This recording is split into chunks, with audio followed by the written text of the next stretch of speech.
نحمده ونصلي على رسوله الكريم أما بعد فأعوذ بالله من الشيطان الرجيم بسم الله الرحمن الرحيم يا أيها الذين آمنوا كتب عليكم الصيام كما كتب على الذين من قبلكم لعلكم تتقون وقال الله تعالى شهر رمضان الذي أنزل فيه القرآن هدى للناس وبينات من الهدى والفرقان صدق اللہ العظیم۔ اللہ جل شانہ ان دو آیات میں رمضان المبارک کے فضائل و برکات سے آگاہ کرنا چاہتے ہیں۔ سب سے پہلی آیت میں اللہ تعالیٰ نے فرمایا لعلکم تتقون، یعنی تم پرہیزگار بن جاؤ۔ پرہیزگار کا مطلب ہے کہ تم ہر حرام کام سے بچ جاؤ، چونکہ اس مہینے میں کچھ ایسی چیزیں ہوتی ہیں جو ہمارے لیے حلال ہوتی ہیں، اور جب بندہ ان حلال چیزوں سے صرف اور صرف اللہ کے ڈر سے رک جاتا ہے تو حرام چیزوں سے وہ کیوں کر نہیں رکے گا۔ اور دوسری اس مہینے کی فضیلت یہ ہے کہ اس میں قرآن کریم نازل ہوا، انزل فیہ القرآن ھدی للناس، وہ قرآن جو تمام لوگوں کے لیے ہدایت ہے۔ اور تیسری اس رمضان المبارک کی فضیلت یہ ہے کہ یہ وہ رات ہے کہ جو 1000 مہینوں سے بہتر ہے۔ اللہ تعالیٰ نے قرآن میں فرمایا لیلۃ القدر خیر من الف شہر، اس رمضان المبارک میں ایک رات ایسی ہے کہ جو 1000 مہینوں سے بہتر ہے،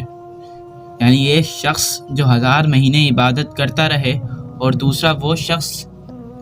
جو اس رات میں عبادت کر لے،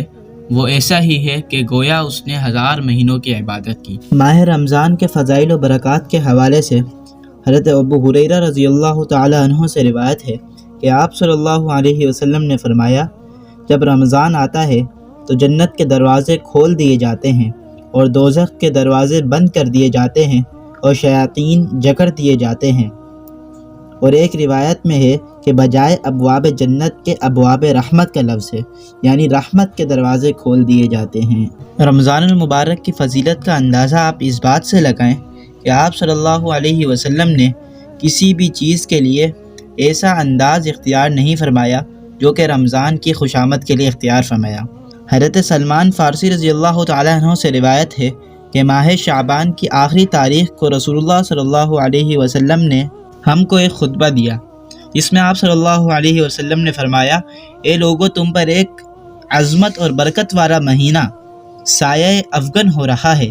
اس مبارک مہینے کی ایک رات یعنی شب قدر وہ 1000 مہینوں سے بہتر ہے۔ اس مہینے کے روزے اللہ تعالیٰ نے فرض کیے ہیں، اور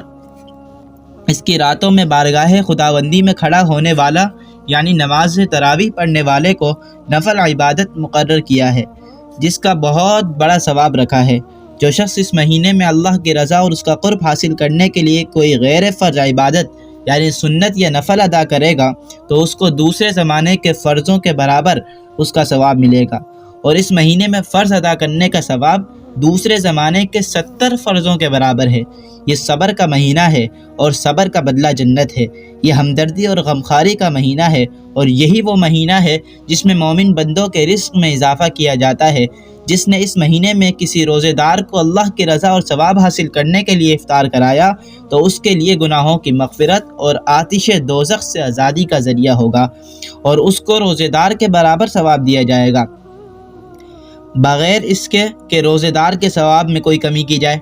آپ صلی اللہ علیہ وسلم سے عرض کیا گیا یا رسول اللہ، ہم میں سے ہر ایک کو تو افطار کرانے کا سامان میسر نہیں آتا، تو کیا غربا اس عظیم ثواب سے محروم رہیں گے؟ آپ صلی اللہ علیہ وسلم نے فرمایا اللہ تعالیٰ یہ ثواب اس شخص کو بھی دے گا جو دودھ کی تھوڑی سی لسی پر یا صرف پانی ہی کے ایک گھونٹ پر کسی روزے دار کو افطار کرائے گا۔